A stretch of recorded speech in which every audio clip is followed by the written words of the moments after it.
Estamos de volta com o Em Dia desta sexta-feira e a Paróquia da Sagrada Família, aqui em Campina Grande, vai realizar amanhã uma ação solidária para as famílias que são assistidas pela paróquia. A nossa equipe conversou com o diácono Cazuza, que deu mais detalhes. Vamos ver.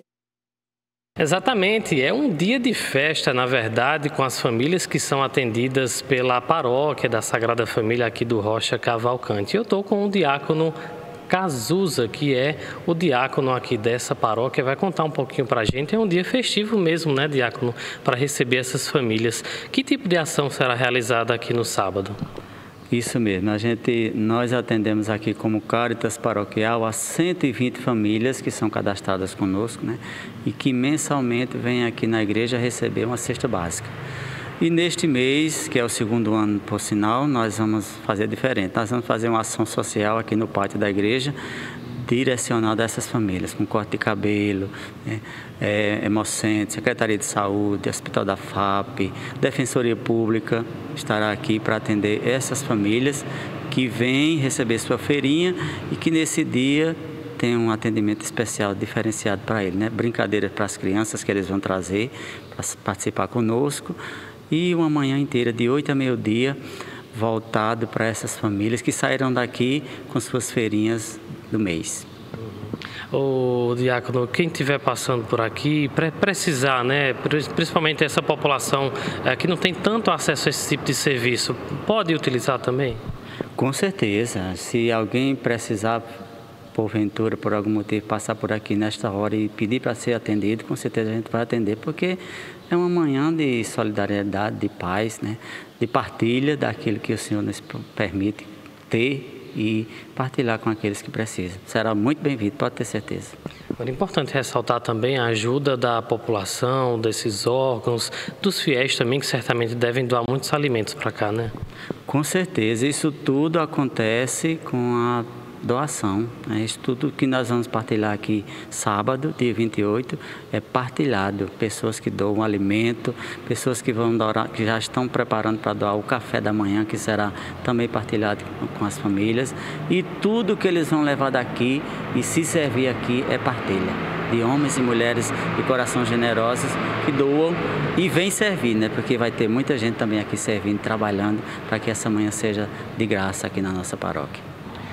A gente parabeniza, então, a Igreja Católica, que é a paróquia da Sagrada Família no Rocha Cavalcante, por essa ação e está feito o convite, né? Tiago Marques, para a Rede Ita. Obrigada, Tiago. Parabéns, então, à paróquia pela iniciativa. Muito bacana, né? Presta atenção nessa informação, viu? Os órgãos de controle da Paraíba vão fiscalizar a utilização do dinheiro do Bolsa Família em sites de apostas conhecidos como bets. Renata Fabrício é quem traz as informações para a gente. Isso mesmo, de acordo com o relatório do Banco Central, a média gasta por beneficiários do Bolsa Família com as bets é de R$100. Segundo os dados, 70% dos apostadores são chefes de família e enviaram no total mais de R$2 bilhões para as casas de apostas esportivas. Por conta disso, os órgãos de fiscalização da Paraíba vão intensificar justamente o monitoramento e a utilização do dinheiro do Bolsa Família em sites de aposta. Pois é, mais de R$2 bilhões repassados por beneficiários do Bolsa Família às casas de apostas só no mês de agosto. Esses dados chamam muita atenção, tanto pela situação socioeconômica, né, dessas famílias, quanto pelo risco de dependência, como a gente ouviu aí. Renata Fabrício para o jornalismo da Rede Ita. Pois é, e a facilidade do celular sempre à mão, a curiosidade, a vontade de ganhar dinheiro de maneira rápida tem levado muitos brasileiros aos sites de jogos. O problema é que o jogo começa como uma brincadeira, mas pode levar à dependência. Pesquisas apontam que o Brasil possui uma média de 2 milhões de pessoas viciadas em jogos. Sobre esse assunto, Renata também bateu um papo com o psicólogo Rafael Lavarini. Confira. Isso mesmo, e esse transtorno, na verdade, se chama ludopatia, que é a dependência em jogos. E a gente vai conversar um pouquinho e aprofundar esse assunto com o psicólogo clínico Rafael Lavarini. Rafael, primeiro de tudo, o que é que separa o jogo por diversão da dependência? Bom, obrigado pelo espaço, Renata. É muito difícil a gente separar essa linha que é tão tênue, né? Mas, assim, uma informação que faz a gente perceber o quão é perigoso a gente ir por diversão é que, em média, 90% do dinheiro que é apostado fica para os donos das bets e apenas 10% as pessoas ganham.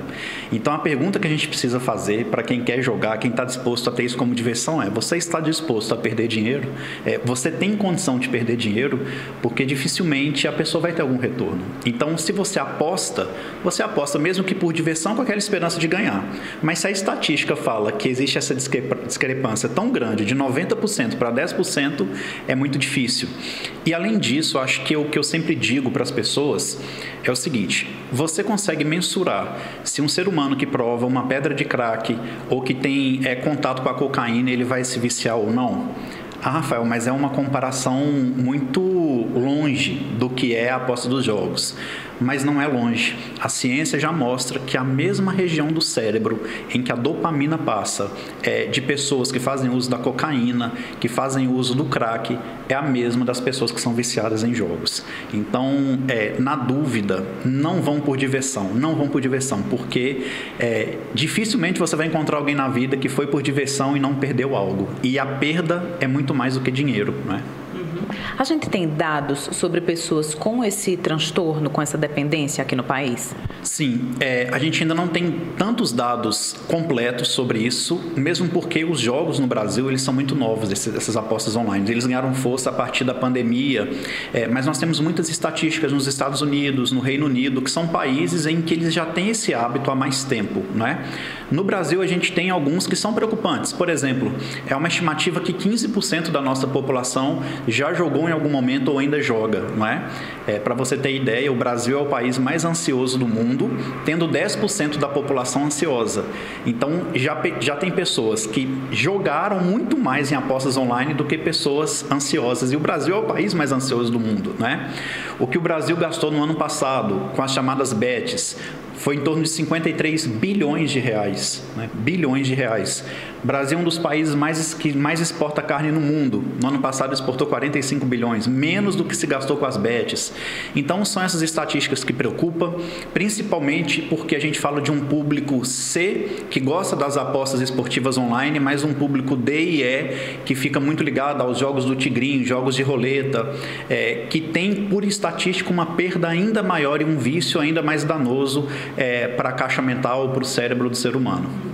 Quais os sinais, então, que podem levar a gente a acreditar que uma pessoa está com dependência?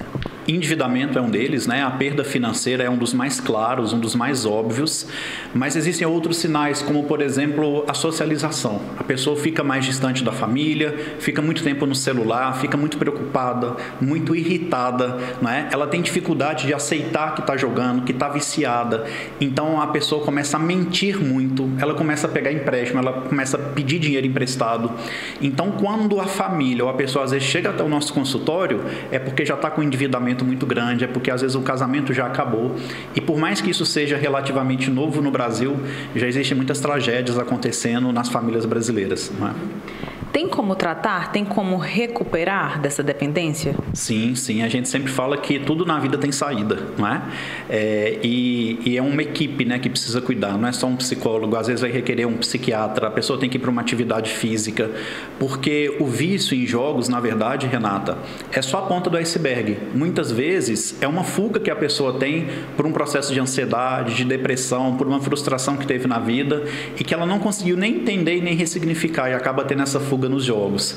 Então, procurar ajuda mesmo, né? A gente está no Setembro Amarelo, inclusive, fala-se muito sobre saúde mental e tem muita gente surtando, tem muita gente adoecendo, não só eles, mas a família, no geral, por causa dessa dependência. Tem saída, mas a pessoa precisa admitir isso para ela mesma e procurar ajuda, né?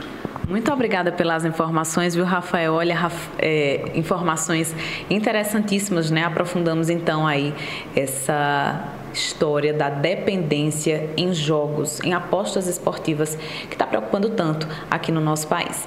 Renata Fabrício para o jornalismo da Rede ITA. Obrigada, Renata, pelas informações. Pois é, tem, como o psicólogo falou, né, muitas famílias acabam sendo destruídas por conta desses jogos. Então, se você já identificou, ou alguém próximo, na verdade, a você. Você percebeu que essa pessoa está viciada, tenta dar aquele apoio, pede para essa pessoa buscar ajuda antes que seja tarde demais, né? Vamos dar um pouquinho de assunto?